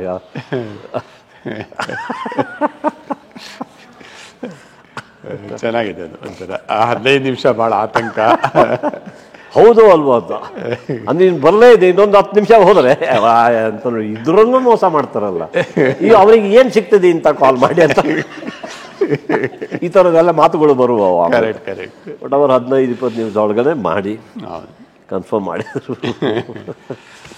ಸರ್ ಅದೇ ಥರ ಇನ್ನೊಂದು, ಬಹುಶಃ ನಿಮ್ಮ ಸಹೋದರ ಶಂಕರ್ ನಾಗ್ ಅವರು ಇರ್ತಿದ್ರೆ, ಅವರು ನೀವಂದ್ರೆ ಜೀವ, ನಿಮ್ಗೆ ಅವರಂದ್ರೆ ಜೀವ ಎಲ್ಲ ಎಲ್ರಿಗೂ ಗೊತ್ತಿರುವಂತೆ, ಅವರ ಸಂಭ್ರಮನೋ ಸೆಲೆಬ್ರೇಷನು ರಿಯಾಕ್ಷನು ಅದೊಂದು ಇನ್ನೊಂದು ಲೆವೆಲಿಗೆ ಇರ್ತಿತ್ತು. ಅದಾಗಲೇ ನೋಡಿ ನಿಮಗೂ ಗೊತ್ತಿರೋದು, ಹಾಗೆ ಅವನು ಇಲ್ಲಿ ಬೆಳೆದ, ಅವನಿಗೆ ನಟನೆಗಿಂತ ನಿರ್ದೇಶನದಲ್ಲಿ, ಆದರೆ ಇಲ್ಲಿ ಅಲ್ಲಿಲ್ಲ, ಅದು ಹಿಂದಿಯಲ್ಲಿ ಮಾಡಬೇಕು ಆಯ್ತು. ಆದರೆ ಅದನ್ನು ಇಲ್ಲೇ ಕರ್ನಾಟಕದಲ್ಲೇ ಮಾಡಿದ್ದು ಅವನು, ಮಾಲ್ಗುಡಿ ಡೇಸ್ ಯಾವ ಮಟ್ಟಕ್ಕೆ ತಗೊಂಡಾಯ್ತು ಏನದು ಅವರ ಗ್ರೋತ್ ನೋಡಿ, ಬೆಳವಣಿಗೆ. ಹೆಂಡತಿ ಪಕ್ಕದಲ್ಲಿದ್ದರೆ ಅದಕ್ಕಿಂತ ಸ್ವರ್ಗ ಅಂತ ಹೇಳ್ತಾರೆ, ಅದೇನು ಕಿಚ್ಚು, ಸ್ವರ್ಗಕ್ಕೆ ಕಿಚ್ಚು ಅಂತ. ಕರೆಕ್ಟ್. ಹಾಗೆ ಭಗವಂತ 35ನೇ ವಯಸ್ಸಿಗೆ ಕರ್ಕೊಂಡು ಹೋದ. ಈಗ ಎಲ್ಲರೂ ಅದನ್ನೇ ಕೇಳ್ತಾರೆ ಬಂದವರು ಕೂಡ, ಅವನು ಇದ್ದಿದ್ರೆ ಅಂತ. ಅದ್ರ ಮಾತಾಡಿಯೋ ಪ್ರಯೋಜನವಿಲ್ಲ. ಅದೇ ಹಿಂಗೆ ಕಟ್ ಶಾರ್ಟ್ ಅಂತಾರಲ್ಲ, ಹಾಗೆ ಕಟ್ ಶಾರ್ಟ್. ಈಗ ಅಂದರೆ ಇಲ್ಲಿ ನನಗೆ 50 ವರ್ಷ ಇನ್ನೇನು ಎಷ್ಟು ಉಳಿದಿದೆ ಅಂತ ನಟನೆ ಮಾಡೋಕ್ಕೆ ಅಂತ ಎಲ್ಲ ಬೇಡ ಅಂತ ಹೇಳಿ ಕಡೆಗೆ ನನಗೂ ಇತ್ತೀಚೆಗೆ ಈ ಹೊಸ ನಾನು ಈ ಕಳೆದ ದಶಕಗಳಲ್ಲಿ ಎಷ್ಟು ದೊಡ್ಡ ಹಿಟ್ಗಳು ನಾನು ಹೇಮಂತರಾವ್ ಅವ್ರದ್ದು ಗೋಧಿ ಬಣ್ಣ ಅದು ಆ ಸಿನಿಮಾದಲ್ಲಿ ನಿಮ್ಮ ಆಕ್ಟಿಂಗ್ ಯಾವ ಲೆವೆಲ್ಗೆ ಇತ್ತಂದ್ರೆ ಇದು ಆಕ್ಚುಲಿ ನನ್ನ ಜೊತೆ ರಕ್ಷಿತ್ ಅಲ್ಲಿ ರಾಷ್ಟ್ರ ಪ್ರಶಸ್ತಿ ಸಿಗುವಂತ ಒಂದು ರಕ್ಷಿತ್ ಶೆಟ್ಟಿ ಮತ್ತು ನನ್ನ ಫಿಲ್ಮ್, ಅದು ಕನ್ನಡ ಚಿತ್ರ, ಕಾಸರಗೋಡು ಪ್ರಾಥಮಿಕ ಶಾಲೆ ರಿಷಬ್ ಶೆಟ್ಟಿ. ಹೌದು, ಆ ಫಿಲ್ಮು ಎಷ್ಟು ಜನ ಹೆಂಗೆ. ಆಮೇಲೆ KGF ಅದು ಹೆಂಗೆ. ಸೊ ನಮಗೆ ಆ್ಯಕ್ಚುಲಿ ಕಾಸರಗೋಡು ಮಾಡುವಾಗಲೂ ನಾನು ಅನುಭವಿಸಿದ್ದದು. ನಾನು ಹೇಳಿದ್ನಲ್ಲ, ನಾನು ಆಶ್ರಮದಿಂದ ಮಠಕ್ಕೆ ಹೋಗೋದು, ಅಷ್ಟರಲ್ಲಿ ಈ ಕಾಸರಗೋಡು ಜಿಲ್ಲೆಯನ್ನೇ ಕೇರಳಕ್ಕೆ ಕೊಟ್ಬಿಟ್ರು. ನಾನು ಹುಡುಗರು ಕಾರಲ್ಲಿ ಅಥವಾ ಬಸ್ನಲ್ಲಿ ಹೋಗುವಾಗ ಮೈಲ್ ಸ್ಟೋನ್ ನೋಡ್ತಿದ್ವಿ. ಮೈಲುಗಲ್ಲೆಲ್ಲ ಏನು ಮೈಲುಗಲ್ಲ ಇಲ್ಲ, ಯಾವುದೋ ಬೇರೆ ಭಾಷೆಯಲ್ಲಿ ಏನೋ ಬರೆದುಬಿಟ್ಟಿದ್ದಾರೆ ಅಂತ ನಮ್ಮ ಅಪ್ಪಂಗೆ ಹೇಳಿದ್ರೆ, ಅದೆಲ್ಲ ನಿಂಗೆ ಗೊತ್ತಾಗಲ್ಲ, ನೀನು ಅವರಿಗೆ ಬಸ್ಸಲ್ಲಿ ಕೂತ್ಕೊಳ್ಳೋ ನಿದ್ದೆ. ನಾನು ಅವರ ಬೋರ್ಡ್ ಇಲ್ಲ ಅಂತ ಯಾರೋ ಬರೆದಿದ್ದಾರೆ ಅಲ್ಲಿ ಕಲ್ಲಲ್ಲಿ, ಕನ್ನಡದಲ್ಲಿ ಯಾವುದೂ ಇಲ್ಲ ಅಂತ ಹೇಳಿದರೆ, ಅದು ನಿನ್ಗೆ ಗೊತ್ತಾಗ, ನೀನು ದೊಡ್ಡವನಾದ್ಮೇಲೆ ಹೇಳ್ತೀನಿ, ನೀನು ಸುಮ್ಮನೆ ನನ್ನ ನಮಗೆ ಹಬ್ಬಿಸ್ಬೇಡ ಅಂತ. ಆಮೇಲೆ ಅದು ಅರ್ಥವಾದ ಒಂದು ಸಿಟ್ಟು ಬಂತು.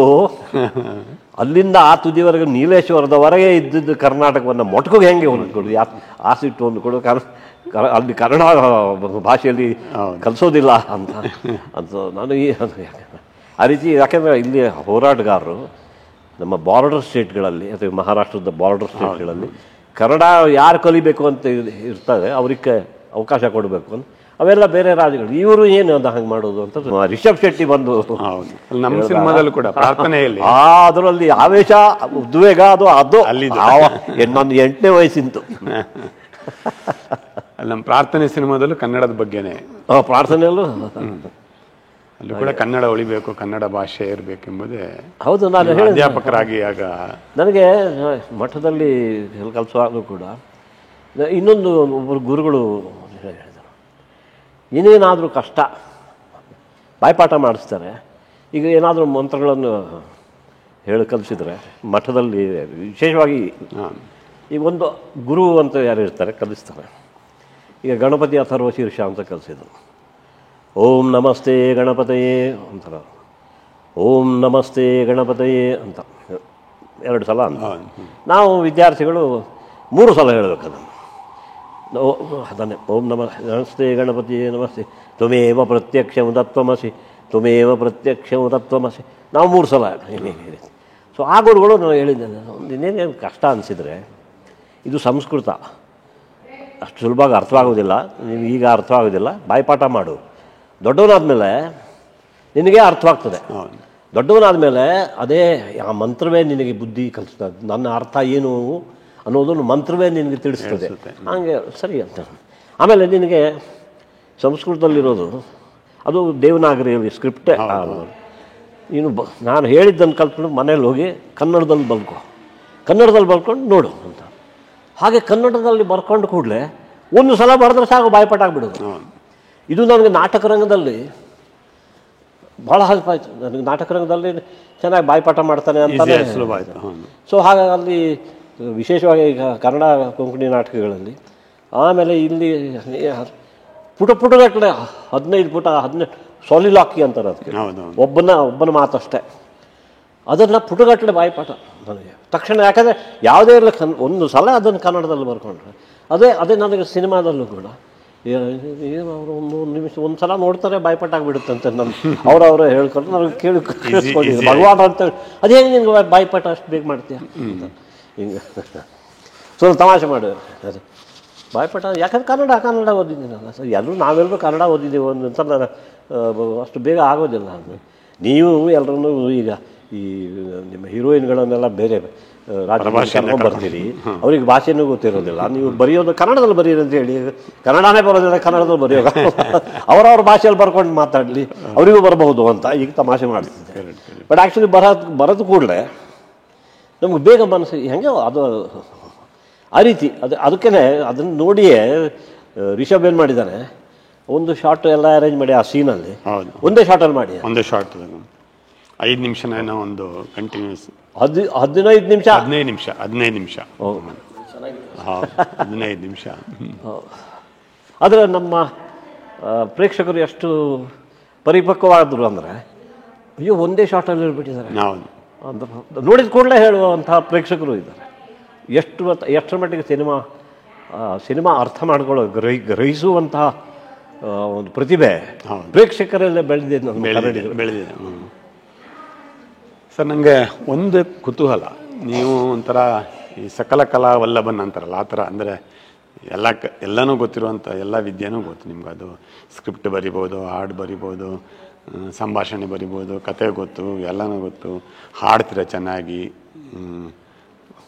ಆದರೆ ಡೈರೆಕ್ಷನ್ನು ಅದು ನಿಮಗೆ ಅಟ್ರಾಕ್ಷನೇ ಆಗಿಲ್ವ ಅಂತ ಸುಮ್ಮನೆ ಅಷ್ಟೇ, ಅದೇನು ಇಲ್ಲ. ನಾನು ಇದ್ರು ಡೈರೆಕ್ಷನಲ್ಲಿ. ಆಮೇಲೆ ಇಷ್ಟೆಲ್ಲ 50 ವರ್ಷ 500 ಚಿತ್ರ ಆದಮೇಲೆ ಕೂಡ ನಿಮ್ಗೆ ಅನಿಸ್ಲಿಲ್ವಾ ಒಂದಾರು ನನ್ನ ಟೇಸ್ಟಿಗೆ ಸರಿಯಾಗಿ? ಅಂದರೆ ನಾನು ಕಂಡುಕೊಂಡದ್ದು ಮೊದಲು ನಾನು ನಟನಾಗೇ ಬಂದಿದ್ದೆ. ಆಮೇಲೆ ಶಂಕರ್ ನನಗೆ ನಟನೆಯಲ್ಲಿ ಅಷ್ಟು ಇಂಟ್ರೆಸ್ಟ್ ಇಲ್ಲ, ನನಗೆ ನಿರ್ದೇಶನ ಅದಕ್ಕೆಲ್ಲ ನಾನು ಯೋಚನೆ ಮಾಡಿದೆ ಅಂತೀನಿ. ಆಮೇಲೆ ನಾನು ನೋಡಿದೆ. ಆಮೇಲೆ ಅವನು ಹೋದ ಮೇಲೆ ಅನೇಕರು ಬಂದು ಹೇಳಿದರು ಕೂಡ. ಅಷ್ಟರಲ್ಲಿ ನಾನು ಬರೆಯಬಲ್ಲೆ ಅನ್ನೋದನ್ನು ಕೆಲವರಿಗೆ ಗೊತ್ತಿತ್ತು, ನಿಮಗಂತೂ ಲಂಕೇಶ್ ಪತ್ರಿಕೆಯಲ್ಲಿ ಅವನ ಬಗ್ಗೆ ಬರೆದಾಗ. ಬಟ್ ನಾನು ಯೋಚನೆ ಮಾಡಿದ್ದು ಯಾಕಂದರೆ ನಿರ್ದೇಶನಕ್ಕೆ ಒಂದು ವಿಶೇಷವಾಗಿ ನಮ್ಮ ಕರ್ನಾಟಕದಲ್ಲಿ ಇದಕ್ಕೆ, ಯಾಕಂದರೆ ಕರ್ನಾಟಕದಲ್ಲಿ ಎಲ್ಲ ಭಾಷೆಯ ಚಿತ್ರಗಳು ಬರ್ತವೆ, ಇಂಗ್ಲೀಷ್ ಹಿಡಿದು ಎಲ್ಲ ಭಾಷೆ, ಹಿಂದಿ ಹಿಡಿದು ನಮ್ಮ ದಕ್ಷಿಣದ ಭಾಷೆ ಎಲ್ಲ ಚಿತ್ರಗಳು ಇಲ್ಲಿ ಓಡ್ತವೆ. ಎಲ್ಲವನ್ನೂ ನೋಡುವುದು. ಆಮೇಲೆ ಒಂದು ಪ್ರೇಕ್ಷಕರ ವರ್ಗದಲ್ಲಿ ಈಗ ನಮ್ಗೆ ಅಲ್ಲಿ ಹೇಳೋ ಥಿಯರಿಟಿಕಲಿ ಇಟ್ ಇಸ್ ಕರೆಕ್ಟ್. ಇದು ಸಿನಿಮಾ ಅಂದರೆ it's not just entertainment, it's education, information, it's enlightenment ಅಂತ ಹಂಗೆ ಅದೆಲ್ಲ ಅದ್ರ ಮುಖ್ಯವಾಗಿ ಮನೋರಂಜನೆಯೇ. ಆದರೆ ಇಲ್ಲಿ ಹೇಗಾಯಿತು ಅಂದರೆ ಕ್ಲಾಸಸ್ ಮಾಸಸ್ ಅಂತ ಒಂದು ಡಿಫ್ರೆನ್ಸ್ ಬಂತು. ಇದು ಕನ್ನಡಕ್ಕೆ ವಿಶೇಷವಾಗಿ. ಆದರೆ ಜನರಲ್ ಆಗಿ ಇಡೀ ದೇಶದಲ್ಲಿ ಆ ರೀತಿ ಆ ಥರ ಡಿವಿಷನ್ ಬಂದು ಆ ಆಡಿಯನ್ಸೇ ಬೇರೆ, ಈ ಆಡಿಯನ್ಸೇ ಬೇರೆ. ಇವರು ಅದಕ್ಕೆ ಹೋಗೋದು ಇಲ್ಲ, ಇವರು ಇದಕ್ಕೆ ಬರೋದು. ಈ ರೀತಿ ವಾತಾವರಣದಲ್ಲಿ ಯಾವ ಆಡಿಯನ್ಸ್ಗಂತ ಮಾಡೋದು, ಯಾವ ಕಥೆಯನ್ನು ಕೊಡೋದು, ಎಲ್ಲರನ್ನು ತೃಪ್ತಿಪಡಿಸೋಕೆ ಆಗೋದಿಲ್ಲ. ಅದಕ್ಕೆ ಬೇಡವೇ ಬೇಡ. ನಟನೆ ಹಾಗಲ್ಲ. ಅದು ಅಲ್ಲೂ ನಟ ಇಲ್ಲಿಯೂ ಸರಿ ಏನು ಮಾಡಬೇಕು ಅದನ್ನೇ ಮಾಡಲೇಬೇಕು. ಅಲ್ಲೂ ಏನು ಮಾಡಬೇಕು ಅದನ್ನು ಮಾಡಲೇಬೇಕು. ಸೊ ನಾನಂದು ಇಲ್ಲಿ ಸಹಜ ಕೆಲವರಿಗೆ ಆ ಪ್ರತಿಭೆ ಇರ್ತದೆ, ಆ ಟ್ಯಾಲೆಂಟ್ ಇರ್ತದೆ, ಡಿರೆಕ್ಷನ್ ಹಿಡಿದು ಎಲ್ಲ ಸಮಗ್ರವನ್ನು. ಆಮೇಲೆ ವಿಜುವಲೈಸ್ ಮಾಡೋದೇನಿದೆ ಅದು ಆ ವಿಜುವಲೈಸೇಷನ್ ಅದು ಹುಟ್ಟಾ ಬರ್ತದೆ, ಅಥವಾ ಅವರಿಗೆ ಒಂದು ವಯಸ್ಸಿನಲ್ಲಿ ಬಂದ್ಬಿಡ್ತದೆ. ಈ ನಿರ್ದೇಶಕರು ಯೋಗರಾಜ್ ಭಟ್ ಆಗಲಿ, ಅಥವಾ ಹೇಮಂತ್ ರಾವ್ ಆಗಲಿ, ಫಣಿ ರಾಮಚಂದ್ರ ಆಗಲಿ, ಅಥವಾ ನಮ್ಮೆಲ್ಲರೂ ಈ ಥರ ಇಲ್ಲ ಯಾರೇ ವಿಜುವಲ್ ಬ್ಯೂಟಿಗೆ ಅವರು ವಿಜುವಲೈಸೇಷನ್ ಕ್ಯಾಪಬಿಲಿಟಿ ಅಂತೀನಿ ನಾನು. ಆ ವಿಜುವಲೈಸೇಷನ್ ಮಾಡೋ ಶಕ್ತಿ ಇರಬೇಕು. ನನಗೆ ಆ ವಿಜುವಲೈಸೇಷನ್ ನನಗೆ ಹೋಗಲೇ ಇಲ್ಲ. ಯಾಕಂದರೆ ಹಿಂಗಿರುವಾಗ ಯಾರನ್ನು ಪ್ಲೀಸ್ ಮಾಡೋದು? ಆಮೇಲೆ ಬೇಕಾ ಎವ್ರಿ ದೃಶ್ಯ ನೀವು ಲೆಕ್ಕ ಆಗಿದ್ರೆ ಒಂದು ಸಿನಿಮಾದಲ್ಲಿ ಎಷ್ಟು ದೃಶ್ಯಗಳಿದ್ದಾವೆ ಅಂತ, ಒಂದು 5,000 ದೃಶ್ಯಗಳಿದ್ದಾವೆ ಅಂತ. ಇಷ್ಟು ದೃಶ್ಯಗಳನ್ನು ಈ ಪರ್ಸೆಂಟೇಜ್ ಆಫ್ ಜನಕ್ಕೆ ಆ ಪರ್ಸೆಂಟ್ ಹಂಗೂ ಮಾಡಿದರು. ಇದು ಕತೆಗೂ ಸಿನಿಮಾಗೂ ಸಂಬಂಧವೇ ಇಲ್ಲ. ಆದರೂ ಕೂಡ ಮಧ್ಯೆ ಒಂದು ಕ್ಯಾಬ್ರೆ ಅಂತ ಹಾಕೋಕೆ ಶುರು ಮಾಡಿದ್ರು. ಆಮೇಲೆ ಸ್ಪೆಷಲ್ ಐಟಮ್ ಸಾಂಗ್ ಅಂತ ಈ ರೀತಿ ಮಾಡಿ ಸಂಭವ ಹೇಗೋ. ನಂತರ ಈಗ ವಯಲೆನ್ಸ್ ಮಾಡಿದರೆ ಜನ ಬರ್ತಾರೆ. ಏನಾಯಿತು ಈ ಪ್ರೋಸೆಸ್ಸಲ್ಲಿ? ನಮ್ಮ ಹೆಣ್ಣುಮಕ್ಕಳು ಇಷ್ಟಪಡೋದಿಲ್ಲ. ನೀವು ನೋಡಿ, ನಾನು ಎಲ್ಲ ಆ ಕಾಲದ ರಾಜ್ಕುಮಾರ್ ಅವರ ಆಡಿಯನ್ಸಿಂದ ಹಿಡಿದು ನಮ್ಮೆಲ್ಲರ ಆಡಿಯನ್ಸಲ್ಲಿ ಸುಮಾರು 50 to 55% ಮಹಿಳೆಯರೇ ಇರ್ತಿದ್ರು. ಈ ಪರ್ಸೆಂಟೇಜ್ ನೋಡಿ ಕಡಿಮೆ ಆಗಿದೆ, ಬರೋದೇ ಇಲ್ಲ, ಬರಲ್ಲ. ಯುವತಿಯರಿಗೂ ಇದು ನಂದು ಅನ್ಸೋದಿಲ್ಲ. ಆ ಥರದವ್ರು ಬೇಕು. ಈಗ ಫಾರ್ ಎಕ್ಸಾಂಪಲ್ ನೀವು ಇವರ ಡಾರ್ಲಿಂಗ್ ಆಫ್ ವುಮೆನ್ ಸ್ಪೆಕ್ಟೇಟರ್ಸ್ ಅಂದರೆ ನಿಮ್ಮನ್ನು ನೋಡೋಕ್ಕಂತಲೇ ಬರ್ತಿದ್ರು ಥಿಯೇಟ್ರಿಗೆ. ಆ ರೀತಿ ಕಥೆಗಳಿರ್ತಿದ್ವು. ಉದಾಹರಣೆಗೆ ಈಗ ಇದೊಂದು ಬಯಲುದಾರಿ, ಬಯಲುದಾರಿ ಕಲ್ಪನಾ ವಾಸ್ ಆಲ್ರೆಡಿ ಫೇಮಸ್, ನಾನು ಹೊಸಬ. ಹಾಗೆ ವಾಯಾರ್ ಸ್ವಾಮಿ ಫಿಲ್ಮಲ್ಲಿ ದೇವರ ಕಣ್ಣು ಅಂತ ಅದು ಮೊದಲು, ಆಮೇಲೆ ಬಯಲುದಾರಿ. ಅಲ್ಲಿ ನಂದು hero of the film Lokesh, ನಂದು ಸೆಕೆಂಡ್ ಹೀರೋ ಅಂತ ಅಂತಿದ್ರು. ನಾನು ನನಗಾದ್ರೆ ಒಂದು ಹಾಡು ಸಿಕ್ಕಿತ್ತು ಅದರಲ್ಲಿ. ಆ ಹಾಡನ್ನು SP ಅಲ್ಲಿಂದ ನನಗೆ ಪರ್ಮನೆಂಟ್ ಆಗಿಬಿಟ್ರು. ಆಮೇಲೆ ಜೇಸುದಾಸರು ಒಂದು ಕೆಲವು ಹಾಡುಗಳನ್ನ ಹಾಡಿದ್ರು. ನನ್ನ ವಾಯ್ಸು ಅಂದರೆ SP ಅಂತ. ಅದನ್ನು ನಮ್ಮ ಒಂದು ಕಡೆ ಭಗವಾನ್ ಅವರು, ದೊರೆ ಭಗವಾನ್ ಅಂತಾರೆ, ಭಗವಾನ್ ಅವರು. ಇನ್ನೊಂದು ಕಡೆ ಹೆಚ್ಚಾಗಿ ಕಾವ್ಯ ರಚಿಸೋರು ಉದಯ್ ಶಂಕರ್. ಆಮೇಲೆ ಮ್ಯೂಸಿಕ್ ಕೊಡೋರು ರಾಜನ್ ನಾಗೇಂದ್ರ. ಈ ಕಾಂಬಿನೇಷನಲ್ಲಿ ಈಗ ನೋಡಿ ನೀವು, ಅದರಲ್ಲಿ ಏನು ಎಂಟರ್ಟೈನ್ಮೆಂಟ್ ಇದೆ ಹೇಳ್ತೀನಿ. ಚಂದನದ ಗೊಂಬೆ, ಬೆಂಕಿಯ ಬಲೆ, ಬಿಡುಗಡೆ ಬೇಡಿ, ಎಲ್ಲ ನೆಗೆಟಿವ್ ಸಬ್ಜೆಕ್ಟ್. ಬಡತನ, ಗಂಡ ಹೆಂಡತಿ ಜಗಳ, ಅದು ಬಿಡುಗಡೆ ಬೇಡಿ. ಆಮೇಲೆ ಚಂದನದ ಗೊಂಬೆಯಲ್ಲಿ ಅವನು ಅದಕ್ಕೆ ಹೇಳಿದೆ ರಿವಾರ್ಡು ಅವಾರ್ಡು. ಸರ್ ನಿಮಗೆ ಬಯಲುದಾರಿಯಲ್ಲಿ ಇಷ್ಟು ಕೊಟ್ಟಿದ್ದೆ, ಇವಾಗ ಯಾಕಂದರೆ ಈ ಚಂದನದ ಗೊಂಬೆಯಲ್ಲಿ ಇಂಟರ್ವಲ್ಗೆ ನಿಮ್ಮ ಪಾರ್ಟ್ ಮುಗಿತದೆ. ನೀವು ಹಾಗೆಲ್ಲ ಲೆಕ್ಕ ಹಾಕಿದರೆ ಆಗೋದಿಲ್ಲ. ಅಲ್ಲಿ ಎಷ್ಟು ಕೊಟ್ಟಿದ್ರು ಅದಕ್ಕೆ ಆ ಪಿಕ್ಚರ್ ಭಾಳ ಯಶಸ್ವಿಯಾಗಿತ್ತು. ಇದಕ್ಕಿಂತ ಜಾಸ್ತಿ ಸೊ ನಾವು ಅವಾರ್ಡ್ಗೆ ಯಾವ ಪಿಕ್ಚರ್ಗೂ ನನಗೆ ಅವಾರ್ಡ್ ಸಿಗಲಿಲ್ಲ, ನಾನಿನ್ನು ಬಿಡಲಾರಿಗೂ ಸಿಗಲಿಲ್ಲ. ನೀವು ಹೇಳಿ ಯಾರಿಗೆ ಸಿಕ್ಕಿದೆ ಅಂತೇಳಿ ಇಲ್ಲ. ಹೋಗ್ಲಿ, ಅನೇಕ ವರ್ಷಗಳ ನಂತರ ಈ ಬೆಳದಿಂಗಳ ಬಾಲೆ ಮಾಡಿದ್ದು ಅವಾರ್ಡ್ ಕೊಟ್ಟರು ಅದಕ್ಕೆ ಇಲ್ಲ. ಮತ್ತೆ ಹೆಚ್ಚಾಗಿ ನನಗೆ ಅವಾರ್ಡ್ ಸಿಕ್ಕಿದ್ದೆ ಕಲಾತ್ಮಕ ಚಿತ್ರಗಳಲ್ಲಿ ನಟನಾಗಿ. ಕೇಂದ್ರದಲ್ಲಿಂತೂ 0, ನಾನು ನಟನೇ ಅಲ್ಲ ಅನ್ನೋದು. ಸರಿಯಪ್ಪ ನಿಮ್ಮ ಬೆಳದಿಂಗಳ ಬಾಲೆ ಬಂದಿದ್ದು ಪದ್ಮ ಅವಾರ್ಡು. ನಟನೆ ಬೆಸ್ಟ್ ಆಕ್ಟರ್ ಅಂತ ಯಾರು ಹೇಳಿಲ್ಲ, ಬೇಕಾಗಿಲ್ಲ. ನನಗೆ 100 ಮುಟ್ಲೇಬೇಕಾಗಿಲ್ಲ. ನಾನು ಯಾವಾಗಲೂ 98, 99 ಆಮೇಲೆ ಇಷ್ಟಿದ್ರೆ ಸಾಕು. ನನಗೆ ರಿವಾರ್ಡ್ ಬರ್ತದೆ. 100 ಬೇಡ, ಅವಾರ್ಡೇ ಬೇಡ. 99 ಬಂದರೂ ಓಕೆ, ನಾನು ಹ್ಯಾಪಿ ವಿತ್ 100 ಮುಟ್ಟಿದ್ರೆ ನಮಗೆ ಬೆಸ್ಟ್. ಅದರ ಪ್ರೆಷರ್ ಬೇರೆ. ಹೌದೌದು ಸರ್. ಬೆಳದಿಂಗಳ ಬಾಲೆ ಅಂದಾಗ ನಂಗೆ ನೆನಪಾಯ್ತು. ನಾನು ಒಂದು ಎರಡೇ ಪ್ರಶ್ನೆ ಇನ್ನು. ನೀವು ಹೇಳಿದ್ರಿ ನಾನು ಯಾವ ಸಿನಿಮಾದಲ್ಲಿ ಎಂಟರ್ಟೈನ್ಮೆಂಟ್ ಮಾಡಿಲ್ಲ, ನೆಗೆಟಿವ್ ಕ್ಯಾರೆಕ್ಟರ್ ಅಂತ. ನಿಮ್ಮ ಆ್ಯಕ್ಟಿಂಗನ್ನು ನೀವು ಕಣ್ಣಲ್ಲೇ ಮಾತಾಡ್ತೀರಾ, ಕೈಯಲ್ಲಿ ಮಾತಾಡ್ತೀರಾ, ಅದಕ್ಕೇನು ಮೆಥಡ್ ಆ್ಯಕ್ಟಿಂಗೋ ಈ ಥರದ್ದು, ಅಥವಾ ನಿಮ್ಮ ವಾಯ್ಸ್ ಮಾಡ್ಯುಲೇಷನ್ ಅದಕ್ಕೂ ಆ್ಯಡೆಡ್ ಇದೆ. ಆದರೆ ಡ್ಯಾನ್ಸಿಂಗ್ ಇಲ್ಲ, ಫೈಟಿಂಗ್ ಇಲ್ಲ. ಈ ಥರದ ಒಬ್ಬ ರೇರ್ ಆರ್ಟಿಸ್ಟ್. ಇದನ್ನು ನೀವು ಹೆಂಗೆ? ಆದರೆ ನಟನೆಯನ್ನು ನಿಜಕ್ಕೂ ನಿಜವಾದ ಅರ್ಥದಲ್ಲಿ ನಾನು ಕಲ್ತಿದ್ದು ನಾಟಕ ರಂಗದಲ್ಲಿ. ಸಿನಿಮಾದಲ್ಲಿ ಯಾರಿಗೂ ಅಷ್ಟು ವ್ಯವಧಾನ ಇಲ್ಲ. ನಿಮಗೆ ಕಲಿಸಿ ನಿಮ್ಮಿಂದ ಮಾಡಿಸುವಷ್ಟು ಹೊತ್ತಿಲ್ಲ. ಅಲ್ಲಿ ಒಂದೇ ಟೇಕ್. ರಂಗಭೂಮಿಯಲ್ಲಿ 2ನೇ ಸಲ ಇಲ್ಲ ಟೇಕ್. ಇಲ್ಲಿ ನೀವು 15 ಟೇಕ್ 20 ಟೇಕ್ ತಗೊಳ್ಳೋರು 4 ಇರ್ತಾರೆ. ಸೊ ಆ ಒಂದು ನಿಮಗೆ ಅಲ್ಲಿ ಎಂಥ ಒಂಥರ ಹೊಟ್ಟೆಯಲ್ಲಿ ಇಲ್ಲಿ ಉರಿತಾ ಇರ್ತದೆ ಸಣ್ಣದಾಗಿ ಬೆಂಕಿ. ಅದು ಸ್ವಲ್ಪ ನರ್ವಸ್ನೆಸ್ ಪ್ಲಸ್ ಭಯ. ತಪ್ಪು ಬೇಡ ಮಗನೇ, ಜನರಿಗೆ ನೀನು ತಪ್ಪಿದ್ದು ಗೊತ್ತಾದರೆ ಹೋಯ್ತು ಅಂತ ಹೇಳು ಮನಸ್ಸಲ್ಲಿ ಅದು ಇದ್ದೇ ಇರ್ತದೆ. ಆದರೆ ಇಲ್ಲಿ ಹಾಗಿಲ್ಲ ಆ ರೀತಿ. ಆಮೇಲೆ ಕೆಲವರಿಗೆ ಕೆಲವು ಭಗವಂತ ಕೊಟ್ಟಿರ್ತಾನೆ. ನನಗೆ ಕಣ್ಣುಗಳ ಮೂಲಕವೇ ನಾನು ಹೇಳೋಕ್ಕೆ ಸಾಧ್ಯವಾದಾಗ ನಾನು ಯಾಕೆ ಉದಾಹರಣೆ ಅವ್ರದ್ದು ತಮಾಷೆಯಾಗಿ ಒಬ್ಬ ಸಾಹಸ ನಿರ್ದೇಶಕರು ಈಗ ನಮ್ಮ ಹಾಸನ್ ರಘುಗೆ ಸಿಕ್ಕಿದ್ದಾರೆ. ಆ ಥರ ಒಬ್ಬರು ಸೋಷಿಯಲ್ ಮೀಡಿಯಾದಲ್ಲಿ ಹಾಕಿದರು. ನನಗೆ ಅದೆಲ್ಲ ಹಾಗೆ ಆಯಿತು. ನಿಜ ಅದು ಹೇಳಿದ್ದು. ರಾಮಮೂರ್ತಿ ನಿರ್ದೇಶಕದಲ್ಲಿ ಒಂದು ಫಿಲ್ಮ್ ಮಾಡಿದ್ದೆ. ಅವರು ಹೇಳಿದರು, ಅನ್ನೊಂದು ಸಲ ಇನ್ಸ್ಪೆಕ್ಟರ್ ಒಂದು ಅಟ್ಯಾಕ್ ಮಾಡ್ತಾನೆ. ನಾನು ಬಂದು ಹೇಳಿದೆ, ಎಲ್ಲ ಇಷ್ಟಿಟ್ಟು 4 ದಿವಸ ಫೈಟಿಗೆ ಅಂತ ಇಟ್ಟಿದ್ರು. ನಾನು ಹೇಳಿದೆ, ಇಲ್ಲಿ ಗನ್ ಇಟ್ಕೊಂಡು ಅವ್ರಿಗೆ ಅಟ್ಯಾಕ್ ಮಾಡಿದರೆ ನನಗೇನೇ ಯಾತಕ್ಕಿದೆ ಇದು? ನಾನು ತೆಗಿತೀನಿ, ಹಂಗೆ ಗನ್ ಹಿಡಿದು ಒದಿತೀನಿ, 4 ಓಡೋಗ್ತಾರೆ. ಇಲ್ಲ ಶೂಟ್ ಮಾಡ್ತೀನಿ. ಈಗಂತೂ ಕಾವಿಗೆ ಶೂಟ್ ಮಾಡಬೇಕು ಅಂತ ರೂಲ್ ಮಾಡ್ತೀನಿ. ಹಾಗೆ ಆ ಫೈಟ್ಸ್ಗೆ ಡ್ಯಾನ್ಸಿಗೆ ನಾನು ಬೆಳೆದ ವಾತಾವರಣದಲ್ಲಿ ಹೆಣ್ಣು ಮಕ್ಕಳು ಡ್ಯಾನ್ಸ್ ಮಾಡೋದು ಅದು ಚಂದ. ಈಗ ನೋಡಿ, ಪ್ರಾಣಿಗಳಲ್ಲಿ ಸಾಮಾನ್ಯವಾಗಿ, ಈಗ ಮನುಷ್ಯರಲ್ಲಿ ಗಂಡಸು ಮತ್ತು ಹೆಣ್ಣು, ಇದರಲ್ಲಿ ಸೌಂದರ್ಯ ಸುಂದರತೆ ಇವೆಲ್ಲ ಯಾರಲ್ಲಿ ಹೆಚ್ಚು? ಮಹಿಳೆಯರಲ್ಲಿ ಹೆಚ್ಚು. ಅದು ಪ್ರಾಣಿಗಳ ಜೀವನದಲ್ಲಿ ಈಗ ಸಿಂಹಿಣಿಗಿಂತ ಸಿಂಹ ಚಲುವ. ಆಮೇಲೆ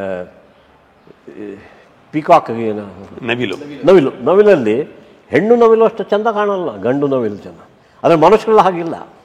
ಸೊ ಇದೆಲ್ಲ ಮನುಷ್ಯರಲ್ಲ. ಗಂಡು ನವಿಲು ಸುಂದರವಾಗಿದೆಯಲ್ಲ ಇಲ್ಲಿ. ಅಲ್ಲ, ಗಂಡು ನವಿಲು ಚಂದ, ನಾ ಹೇಳಿದ್ದು.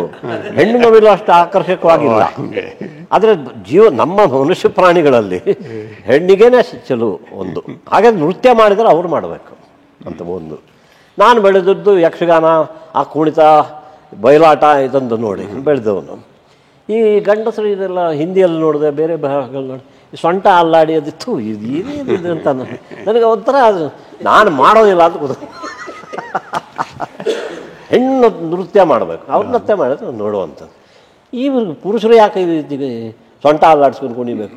ಚಂದ ನನಗಂತೂ ನನಗೇನು ಇಷ್ಟ ಆಗೋದ್ರೆ ನಾನು ಹೇಗೆ ಮಾಡ್ತೇನೆ, ಜನರಿಗೆ ಇಷ್ಟ ಆಗುತ್ತೆ ಅಂತ ಹೇಳಿ ತಾಳ ಜ್ಞಾನ ಎಲ್ಲ ಹಾಡುಗಾರಿಕೆ ನೀವು ಹೇಳಿದ್ದೆಲ್ಲ ನಾನು ಆಶ್ರಮ ಮಠದಲ್ಲಿ ಬೆಳೆಸ್ಕೊಂಡವನು. ತಬಲಾ ಆಗಲಿ, ನಂತರ ಹಾರ್ಮೋನಿಯಮು ಹಾಡೋದು ಎಲ್ಲ ನಾನು ಕಲಿತಿದ್ದ ಆಶ್ರಮದಲ್ಲಿ, ಮಠದಲ್ಲಿ. ಅದು ಸಹಜವಾದ. ಆದರೂ ಅದು ಅಷ್ಟು ಸುಲಭ ಅಲ್ಲ. ಅದಕ್ಕೆ ತುಂಬ ಅಂದರೆ ತಯಾರಿ ಇರಬೇಕು. ಉದಾಹರಣೆಗೆ ಈ ಭಕ್ತ ಪ್ರಹ್ಲಾದದಲ್ಲಿ ನಾನು ಅಷ್ಟರಲ್ಲೇ ಹಾಡ್ತೀನಿ ಅಂತೆಲ್ಲ ರಾಜ್ಕುಮಾರ್ ಅವರಿಗೆ ಗೊತ್ತು ಮಾಡುವಾಗ ಅಲ್ಲಿ ರಾಜ್ಕುಮಾರ್ ಅವರು ಹೇಳಿದರು, ಇದು 2 ಹಾಡು ನಾನು ಹಾಡ್ತಿದ್ದೀನಿ, ಈ ಹಾಡು ನೀವೇ ಹಾಡಿ.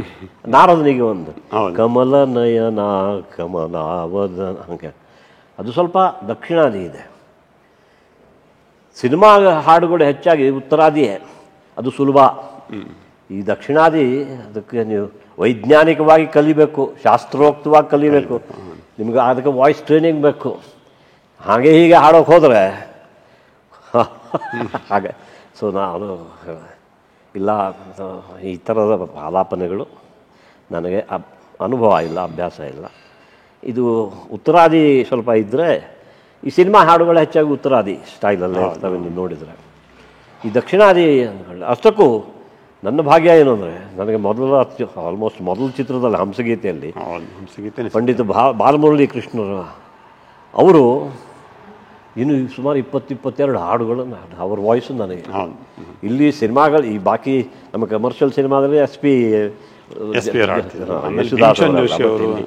22 ಹಾಡುಗಳನ್ನು, ಆಮೇಲೆ ಭೀಮಸೇನ್ ಜೋಶಿಯವರು ನಮ್ಮ 2 ಚಿತ್ರಗಳಿಗೆ ಅವರ ವಾಯ್ಸ್ಗಳು. ನಾನು ವೈಯಕ್ತಿಕವಾಗಿ ಭಾಳ ಮೆಚ್ಕೊಂಡು ಅವರು ಕ್ಯಾಸೆಟ್ಗಳನ್ನು ಹಾಕಿ ಕೇಳೋದು ನಮ್ಮ ಭದ್ರಗಿರಿ ಅಚ್ಯುತದಾಸರ ಹರಿಕಥೆಗಳು. ಹಾಗೆ. ಸೊ ನನಗೇನು ಸರಿಯಾಗಿ ಗೊತ್ತಿಲ್ಲ, ನಾನು ಅದನ್ನು ಮಾಡಬೇಕು. ನನಗೇನು ಇಷ್ಟ ಇಲ್ಲ, ನನ್ನ ಕೈಯಿಂದ ಮಾಡೋಕ್ಕಾಗಲ್ಲ. ಹಾಗೆ ಆ ಕಾರಣಕ್ಕೆ ಈ ಡ್ಯಾನ್ಸು ಫೈಟು ಯಾವುದು ಬೇಡ, ಯಾವುದು ಸುಮ್ಮನೆ ನಾನು ಮಾಡಿದ್ರೆ ಚೆಂದ ಇರೋದಿಲ್ಲ ನನಗೇನೆ ಗೊತ್ತು. ಯಾಕಂದ್ರೆ ನನಗೇನೆ ಒಂದು ಡಿಫಿಡೆನ್ಸ್ ಇದೆ ಅದರ ಬಗ್ಗೆ. ನನಗೆ ಯಾವುದನ್ನು ಮಾಡೋಕ್ಕೆ ಕಾನ್ಫಿಡೆನ್ಸ್ ಇಲ್ವೋ ಅದನ್ನು ಮಾಡಿದರೆ ಅದು ಜನರಿಗೆ ಹಿಂಗೆ ಕಂಡು ಹಿಡ್ಕೊಂಡ್ಬಿಡ್ತಾರೆ, ಇವನಿಗೆ ಬರೋದಿಲ್ಲ ಡ್ಯಾನ್ಸು. ಅದರ ಬಲ್ಲಿ ಮಾಡದೇ ಇದ್ರೆ ಬೆಟರ್. ಸೊ ನಂದೇನಿದೆ, ನನ್ನ ಸಾಮರ್ಥ್ಯ ಇಲ್ಲಿದೆ ನನಗೆ ಗೊತ್ತಿತ್ತು, ಅದಕ್ಕೆ. ಸರ್, ಇದು ನನ್ನ ಕಾಲೇಜ್ ಡೇಸ್ ಚೈಲ್ಡ್ಹುಡ್ ಹೀರೋ ನೀವು. ಇವತ್ತಿಗೂ ಹೀರೋ. ನಿಮ್ಮ ಜೊತೆ ಇಷ್ಟು ಸುದೀರ್ಘವಾದ ಮಾತುಕತೆ. ಬಹುಶಃ ಈ ಪದ್ಮಭೂಷಣ ಸಿಕ್ಕಿದ ಸಂದರ್ಭದಲ್ಲಿ ನಿಮ್ಮನ್ನು ಸಂದರ್ಶನ ಮಾಡೋದೇ ಒಂದು ಸೌಭಾಗ್ಯ. ಭಾಳ ನನಗೂ ಖುಷಿಯಾಗಿದೆ, ಕನ್ನಡಿಗರಿಗೂ ಖುಷಿಯಾಗಿದೆ, ಇಡೀ ಇಂಡಸ್ಟ್ರಿಗೂ ಖುಷಿಯಾಗಿದೆ. ನಿಮ್ಮ ಹತ್ರ ಮಾತಾಡೋಕ್ಕೆ ಹೋದರೆ ಇನ್ನೂ we can discuss anything under the sky. You are the only person. ನಿಮ್ಮ ಹತ್ರ ರಾಜಕೀಯ ಮಾತಾಡ್ಬೋದು, ಎಕನಾಮಿಕ್ಸ್ ಮಾತಾಡ್ಬೋದು, ವರ್ಲ್ಡ್ ಪೊಲಿಟಿಕ್ಸ್ ಮಾತಾಡ್ಬೋದು, ಲೆಫ್ಟಿಸ್ಟ್ ರೈಟಿಸಮ್, ನೂರಾರು ಕಥೆಗಳು ಮಾತಾಡ್ಬೋದು, ಫಿಲಾಸಫಿ. ಬಹುಶಃ ಈ ಸಂದರ್ಭವನ್ನು ಇಷ್ಟಕ್ಕೆ ಸೀಮಿತಗೊಳಿಸೋದು ಬೆಟರ್ ಅಂತ ಅಂದ್ಕೊಂಡು ಮತ್ತೊಮ್ಮೆ ಅಭಿನಂದನೆಗಳನ್ನು ಹೇಳ್ತಾ, ಶುಭಾಶಯನೂ ಹೇಳ್ತಾ, 50 ವರ್ಷದ ಲಾಂಗ್ ಕನ್ನಡಿಗರ ಎಲ್ಲ ಒಂದು 10-15 ವರ್ಷದಿಂದ ನಿಮಗೆ ಅವಾರ್ಡ್ ಸಿಗಬೇಕಂತ ಎಲ್ಲ ಕಾಯ್ತಾ ಇದ್ರು. ಕನ್ನಡಿಗರ ಈ ಒಂದು ನಿರೀಕ್ಷೆ ಇವತ್ತು ಎಲ್ರಿಗೂ ಖುಷಿಯಾಗಿದೆ. ಅಂದರೆ ಒಟ್ಟಿನಲ್ಲಿ ಕನ್ನಡಿಗರು ರೆಡಿ ಇದ್ದರು 10-15 ವರ್ಷದಿಂದ. ಹೌದು, ಅದನ್ನು 3 ವರ್ಷದ ಹಿಂದೆ ನರೇಂದ್ರ ಮೋದಿ ಬದಲಾವಣೆ ತರದೇ ಇದ್ರೆ ಇದು ಆಗ್ತಿರ್ಲಿಲ್ಲ. ಇನ್ನೇನು ಆಗ್ತಿತ್ತೋ ಗೊತ್ತಿರಲಿಲ್ಲ. ಎನಿವೆ, ಅಣ್ಣವರ ನಂತರ ಮತ್ತೆ ಒಂದು ಕನ್ನಡ ಚಿತ್ರರಂಗದಲ್ಲಿ ಪದ್ಮಭೂಷಣ ಪ್ರಶಸ್ತಿ ವಿಜೇತರು ಪುರಸ್ಕೃತ ನಮ್ಗೆ ಸಿಕ್ಕಿದೆ. ನಮ್ಮ ಚಿತ್ರರಂಗದ ಕೂಡ ಸೌಭಾಗ್ಯ ಅಂತ ಭಾವಿಸ್ತಾ, ಇನ್ನೂ ಇದೆ, ಪದ್ಮ ವಿಭೂಷಣ ಇದೆ, ಇನ್ನೂ ದೊಡ್ಡ ದೊಡ್ಡ ಪ್ರಶಸ್ತಿಗಳ ಮುಂದೆ. ಅಂಥ ಪ್ರಶಸ್ತಿಗೂ ನೀವು ಅರ್ಹರು ಅಂತ ಹೇಳ್ತಾ. ಯಾಕಂದ್ರೆ ನಾನು ಆಗಲೇ ಹೇಳಿದೆ, ಗ್ಲೋಬಲ್ ಲೆವೆಲಲ್ಲಿ ನೀವು ಟಾಪ್ ಹಾಲಿವುಡ್ ಆರ್ಟಿಸ್ಟಲ್ಲಿ ಕೂಡ ನೀವು ಒಬ್ಬರು ಇರೋದ್ರಿಂದ ಇನ್ನೂ ನಾವು ನಿಮ್ಮಿಂದ ಹೆಚ್ಚು ನಿರೀಕ್ಷೆ ಏನು ಮಾಡ್ತೇವೆ ಅಂತ ಹೇಳ್ತಾ ಈ ಕಾರ್ಯಕ್ರಮ ಮುಗಿಸ್ಬೋದಂತ ಅಂದ್ಕೊಂಡಿದ್ದೀನಿ. ಥ್ಯಾಂಕ್ ಯು, ಧನ್ಯವಾದಗಳು. Thank you so much sir.